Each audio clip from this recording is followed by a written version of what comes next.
नमस्कार विद्यार्थी मित्रांनो, मी प्राध्यापक डॉक्टर प्रकाश साळवे, सहयोगी प्राध्यापक भूगोल विभाग, रयत शिक्षण संस्थेचे महाराजा जिवाजीराव शिंदे महाविद्यालय श्रीगोंदा, जिल्हा अहमदनगर, अफिलिएटेड बाय सावित्रीबाई फुले पुणे विद्यापीठ पुणे यांच्या अंतर्गत या ठिकाणी SYBA भूगोल अभ्यास मंडळाने सन 2020 पासून नवीन अभ्यासक्रम सुरू केलेला आहे। तर या नवीन अभ्यासक्रमानुसार आपण प्रात्यक्षिक भूगोल या विषयाचा आज आपण अभ्यास बघणार आहोत। तर प्रात्यक्षिक भूगोलाचं जे काही नाव आहे, पेपरचं नाव आहे ते प्रमाण आणि नकाशा प्रक्षेपण। तर आज आपण या ठिकाणी अभ्यासक्रमावर थोडीशी चर्चा करणार आहोत की आपणाला या टर्म मध्ये फर्स्ट सेमिस्टर मध्ये आपल्याला काय काय अभ्यासायचं आहे त्याचा थोडक्यात आपण आढावा घेणार आहोत। तर चला आपण अभ्यासक्रम बघूया। सावित्रीबाई फुले पुणे विद्यापीठाने चालू शैक्षणिक वर्षामध्ये जून 2020 पासून SYBA भूगोल स्पेशल साठी चॉईस बेस्ड क्रेडिट सिस्टीम हा अभ्यासक्रम सुरू केला। तर तो अभ्यासक्रम जो आहे तो अभ्यासक्रम थोडासा समजून घेऊया, म्हणजे आपणाला या टर्म मध्ये काय काय अभ्यासायचं आहे हे आपल्याला थोडक्यात लक्षात येईल। तर पेपर जे आहेत, एकंदरीत या ठिकाणी आपल्या समोर 6 पेपर आहेत, म्हणजे एक पेपर जनरलचा आहे आणि 2 पेपर स्पेशलचे आहेत। हे फर्स्ट टर्म मध्ये आपल्याला या ठिकाणी 3 पेपर अभ्यासायचे आहेत आणि सेकंड टर्म मध्ये आपल्याला 3 पेपर अभ्यासायचे आहेत। तर फर्स्ट टर्म मध्ये आपल्याला जे काही पेपर अभ्यासायचे आहेत त्यामध्ये सेमिस्टर 3 साठी जनरल साठी पेपर आहे पर्यावरण भूगोल भाग 1, किंवा त्याला पर्यायी विषय आहे आर्थिक भूगोल। म्हणजे आपण दोन्हीपैकी कुठला तरी एक विषय निवडणार आहोत। त्यापैकी आपण आपल्या महाविद्यालयामध्ये पर्यावरण भूगोल हा विषय सुरू करणार आहोत। त्यामुळे आर्थिक भूगोल या ठिकाणी आपल्याला अभ्यासाची आवश्यकता नाही। त्यानंतर दुसरा जो काही पेपर आहे स्पेशल फर्स्ट यासाठी जो काही पेपर आहे तो पेपर आपण बघणार आहोत। तर तो हा पेपर आहे S1 साठी, स्पेशल 1 साठी आपण महाराष्ट्राचा भूगोल किंवा त्याला पर्याय म्हणून लोकसंख्या भूगोल ह्या दोन्हीपैकी एक पेपर आपण त्या ठिकाणी निवडणार आहोत। त्यामध्ये महाराष्ट्राचा भूगोल हा विषय आपण त्या ठिकाणी निवडणार आहोत। आणि तिसरा महत्त्वाचा जो का आहे की ज्यावर आपण आता या ठिकाणी चर्चा करणार आहोत तो आहे प्रात्यक्षिक भूगोल। त्याचं जे काही टायटल आहे प्रमाण आणि नकाशा प्रक्षेपण, या अंतर्गत आपण तो अभ्यासक्रम जो काय हा अभ्यासक्रम बघणार आहोत। ठीक आहे। आणि फोर्थ सेमिस्टरला म्हणजे दुसऱ्या टर्म मध्ये आपण बघणार आहोत पर्यावरण भूगोल भाग 2 किंवा आर्थिक भूगोल भाग 2 हे आपण बघणार आहोत। त्यानंतर महाराष्ट्राचा भूगोल भाग 2 किंवा लोकसंख्या भूगोल भाग 2 हे बघणार आहोत। आणि प्रात्यक्षिक भूगोलाचा आपण जो काय पेपर बघणार आहोत तो प्रात्यक्षिक भूगोल भाग 2 नकाशा शास्त्रीय तंत्र, सर्वेक्षण आणि सहल किंवा ग्राम सर्वेक्षण जे आहे त्याचा प्रकल्प अहवाल हे आपण या ठिकाणी फोर्थ सेमिस्टरला बघणार आहोत। तर चला आपण सुरुवात करूया पहिल्या प्रकरणापासून की पहिल्या प्रकरणामध्ये आपल्याला काय काय अभ्यासायचं आहे। पहिलं प्रकरण आपलं इंट्रोडक्शन ऑफ मॅप्स, म्हणजे नकाशाचा परिचय आपण थोडक्यात याच्यामध्ये बघणार आहोत।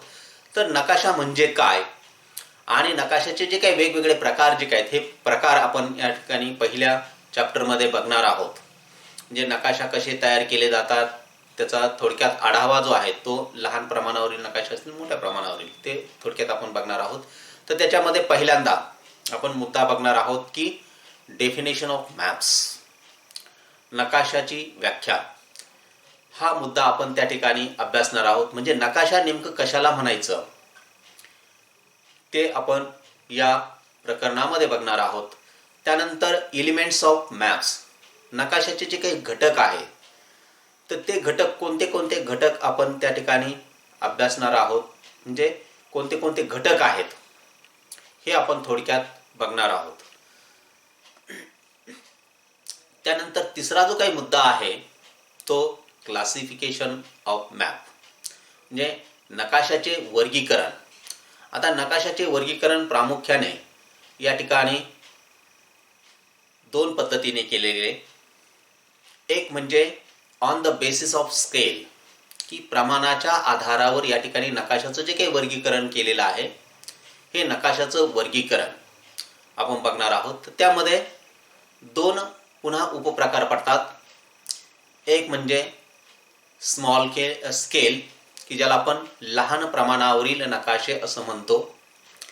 आणि दुसरा जो काही उपप्रकार आहे तो लार्ज स्केल, की ज्याला मोठ्या प्रमाणावरील नकाशे असं म्हटलं जातं. त्याचा आपण त्या ठिकाणी या मुद्द्याच्या अंतर्गत अभ्यास करणार आहोत.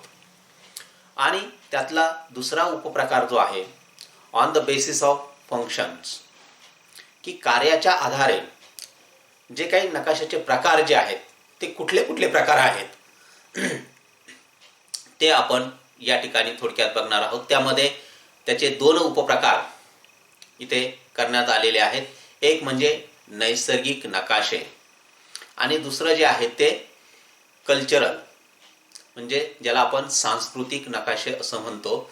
ह्या दोन पद्धतीचे नकाशे जे काय ते कोणते कोणते नकाशे आहेत ते आपण त्या प्रकरणामध्ये सविस्तर बघणार आहोत. आणि याच्यातला चौथा जो मुद्दा आहे पहिल्या प्रकरणामधला तो म्हणजे यूज ऑफ मॅप, म्हणजे नकाशाचा वापर कशासाठी केला जातो ते आपण त्याच्यात थोडक्यात आढावा जो काय हा आढावा आपण पहिल्या चॅप्टरमध्ये घेणार आहोत. म्हणजे एकंदरीत पहिल्या चॅप्टरमध्ये आपण नकाशाचा परिचय हा आपण बघणार आहोत.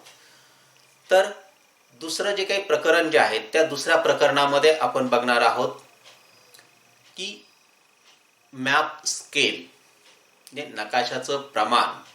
या ठिकाणी प्रत्येक नकाशाला एक प्रमाण असतं आणि ते जे काही प्रमाण आहे ते प्रमाण कोणत्या कोणत्या स्वरूपाचं आहे ते आपण थोडक्यात या प्रकरणामध्ये बघणार आहोत. तर पहिला जो काही मुद्दा जो होता डेफिनेशन ऑफ मॅप स्केल, नकाशा प्रमाणाची व्याख्या. तर हे नकाशा प्रमाणाची व्याख्या जी काही हे नकाशा प्रमाणाची व्याख्या आपण बघणार आहोत. त्यामध्ये दुसरा मुद्दा जो आहे टाइप ऑफ मॅप स्केल, नकाशाचे प्रकार. आता नकाशाचे प्रकार जे काय प्रामुख्याने तीन प्रकार सांगितले जातात. एक म्हणजे व्हर्बल स्केल, की ज्याला आपण शब्द प्रमाण किंवा विधानात्मक प्रमाण असं म्हणतो. म्हणजे एखादं प्रमाण जे आहे ते शब्दामध्ये व्यक्त केलं जातं तेव्हा त्याला शब्द प्रमाण किंवा विधानात्मक प्रमाण असं म्हटलं जातं. उदाहरणार्थ इथे एक हे दिलेलं आहे 1 इंचाला 1 मै, हे झालं शब्द प्रमाण. इथे शब्दाचा वापर केलेला आहे म्हणून त्याला शब्द प्रमाण. त्यानंतर न्यूमरिकल स्केल. तर हे न्यूमरिकल स्केल जे काय हे न्यूमरिकल स्केल काय आहे की ज्याला आपण अंक प्रमाण किंवा संख्या प्रमाण असं म्हणतो. म्हणजे उदाहरणार्थ एकास 1 लाख असेल, एकास 10 लाख असेल, एकास 63,360 असेल किंवा या ठिकाणी दिलेला आहे एकास 62,500. इथे कुठल्याही प्रकारचा शब्दाचा उल्लेख केलेला नाही म्हणून याला अंक प्रमाण किंवा संख्या प्रमाण असं म्हटलं जातं. याचाही आपण सविस्तर अभ्यास या प्रकरणामध्ये दुसऱ्या प्रकरणामध्ये करणार आहोत. तिसरा जो प्रकार जो आहे तो ग्राफिकल स्केल. ग्राफिकल स्केल म्हणजे रेषीय प्रमाण किंवा त्याला आलेख प्रमाण असंही म्हटलं जातं. तर हे रेषाच्या साह्याने दर्शवलं जातं. इथे कुठल्याही प्रकारचा शब्दाचा वापर केलेला नाही किंवा अंकाचं हे नाही. तर हे ग्राफिकच्या साह्याने दाखवलं जातं किंवा ग्राफच्या साह्याने दाखवलं जातं, म्हणून त्याला ग्राफ आलेख प्रमाण किंवा रेषीय प्रमाण असंही म्हटलं जातं. तर ह्या 3 पद्धतीने प्रमाण व्यक्त केलं जातं, ते आपण या प्रकरणामध्ये बघणार आहोत. त्यातला तिसरा जो मुद्दा आहे तो कन्वर्जन स्केल.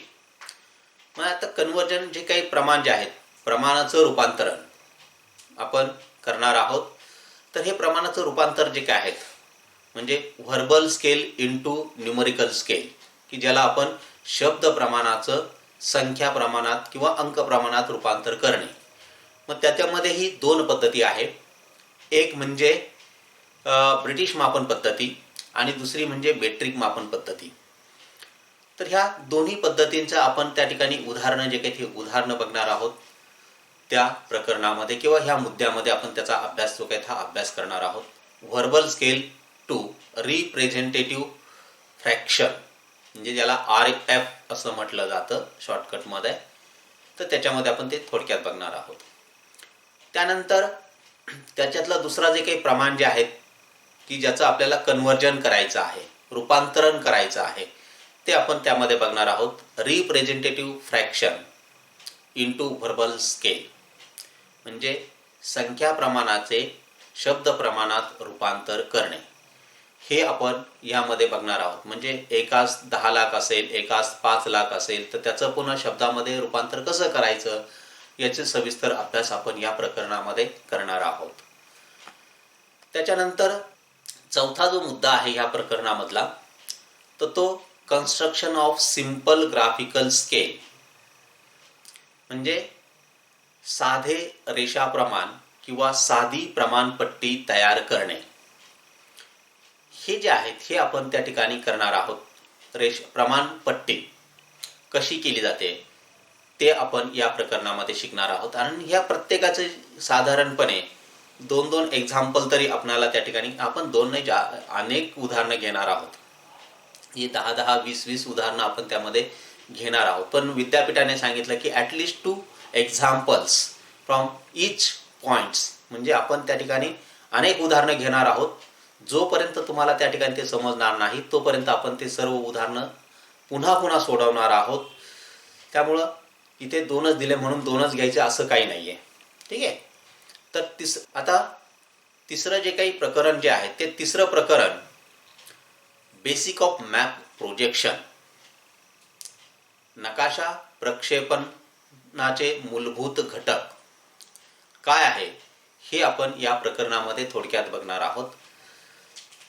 तर त्यामध्ये पहिला मुद्दा जो आहे definition and types of map projections, म्हणजे नकाशा प्रक्षेपणाची व्याख्या आणि त्याचे प्रकार, जे प्रक्षेपण कशाला म्हणायचं आणि प्रक्षेपणाचे वेगवेगळे जे काही प्रकार जे आहेत ते प्रकार आपण या ठिकाणी बघणार आहोत. तर ते कोणते कोणते आहेत ते आपण याच्यामध्ये बघूया. दुसरा मुद्दा जो आहे तो दुसरा मुद्दा बेसिक कन्सेप्ट ऑफ प्रोजेक्शन्स जे आहे ते प्रक्षेपणाची मूलभूत संकल्पना हे आपण बघणार आहोत. त्यामध्ये अक्षरवृत्त कशाला म्हटलं जातं, रेखावृत्त कशाला म्हटलं जातं, अक्षरवृत्ताचं जे काही समांतर जे काही असेल किंवा मूळ रेखावृत्त जे असेल, अक्षरवृत्त असेल, विषुववृत्त असेल, हे जे आहेत प्राइम मेरिडियन, की ज्याला आपण मूळ रेखावृत्त ज्याला म्हटलं जातं, 0 अंशावर जे काय आहे ते किंवा दिशा म्हणजे काय याचा थोडक्यात, विषुववृत्त म्हणजे काय याचा थोडक्यात आपण आढावा जो आहे तो आढावा या प्रकरणामध्ये घेणार आहोत.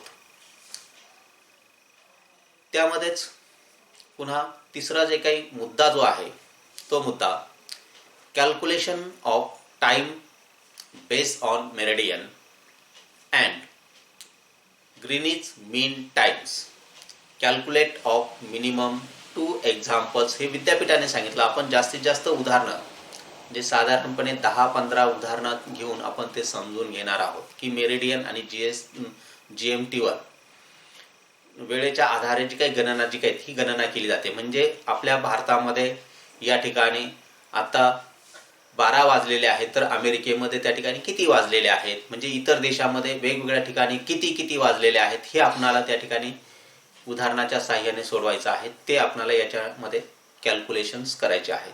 तर ते आपण त्या प्रकरणामध्ये बघणार आहोत. आणि ह्या टर्ममधलं हे शेवटचं जे काही चॅप्टर आहेत ते चॅप्टर म्हणजे constructions, properties and use of map projection, म्हणजे नकाशा प्रक्षेपणाची रचना, गुणधर्म आणि उपयोग हे आपण यामध्ये बघण्याचा प्रयत्न करणार आहोत. तर याच्यामध्ये जे काही प्रक्षेपण आहेत, म्हणजे पहिलं प्रक्षेपण जे आहे की झेनिथल प्रोजेक्शन. आता झेनिथल प्रोजेक्शन म्हणजे काय, की ज्याला आपण खमध्य प्रक्षेपण म्हणतो. मग खमध्य कशाला म्हणायचं, ते प्रक्षेपण कसं तयार केलं जातं, त्याचे वेगवेगळे जे काही प्रकार जे आहेत ते प्रकार कोणते आहेत आणि त्याच्यातले आपल्याला कोणते प्रकार अभ्यासायचे, तर त्याच्यातला एक प्रकार आपण अभ्यासणार आहोत डिटेलमध्ये. म्हणजे ज्याचं प्रक्षेपण जे काही ते प्रक्षेपण आपण तयार करणार आहोत की झेनिथल पोलर ग्नोमोनिक प्रोजेक्शन. मराठीमध्ये आपण त्याला खमध्य ध्रुवीय केंद्रीय किंवा गोमुखी प्रक्षेपण असं म्हणतो, की ज्या ठिकाणी दिवा जो आहे तो दिवा केंद्रभागी आहे म्हणून त्याला केंद्रीय किंवा गोमुखी प्रक्षेपण असं म्हटलं जातं. हे प्रक्षेपण यामध्ये आपण अभ्यासणार आहोत. त्यानंतर दुसरं जे काही प्रक्षेपण जे आहे ते कोनिकल प्रोजेक्शन, ज्याला शंकू प्रक्षेपण असं म्हटलं जातं. तर हे शंकू प्रक्षेपणामध्ये त्याचे जे काही वेगवेगळे जे काही प्रकार जे आहेत ते वेगवेगळे प्रकार आपण थोडक्यात बघणार, आढावा घेणार. आणि त्यातलं एक प्रक्षेपण जे आहे की जे आपण त्या ठिकाणी प्रक्षेपण तयार करणार आहोत ते conical projection with one standard parallel, किंवा त्याला सिंपल कोनिकल प्रोजेक्शन, एक प्रमाण अक्षरयुक्त साधे शंकू प्रक्षेपण असं म्हटलं जातं. तर हे प्रक्षेपण कसं तयार करायचं हे आपण या प्रकरणामध्ये अभ्यासणार आहोत.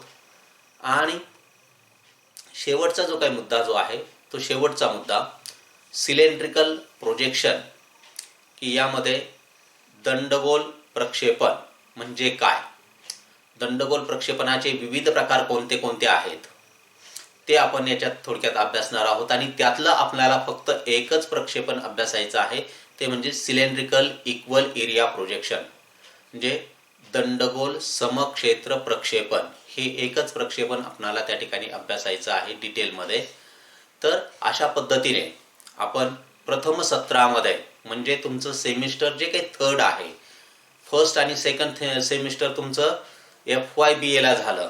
प्रथम सत्र म्हणजे फर्स्ट सेमिस्टर, सेकंड सत्र तुमचं सेकंड सेमिस्टर. आता जे काही SYBAचं प्रथम सत्र जे आहे त्या प्रथम सत्रामध्ये तुमचं थर्ड सेमिस्टर आणि द्वितीय सत्रामध्ये तुमचं फोर्थ सेमिस्टर, म्हणजे चौथं जे काही सेमिस्टर जे असेल ते चौथं सेमिस्टर तुमचं कंप्लीट होईल. तर अशा पद्धतीने आपण थोडक्यात या सब्जेक्टचा विचार करणार आहोत. तर आपण पुढच्या व्हिडिओमध्ये आपल्या अभ्यासक्रमाला सुरुवात करूया. ओके, धन्यवाद. तर पुन्हा भेटूया आपण पुढच्या व्हिडिओमध्ये.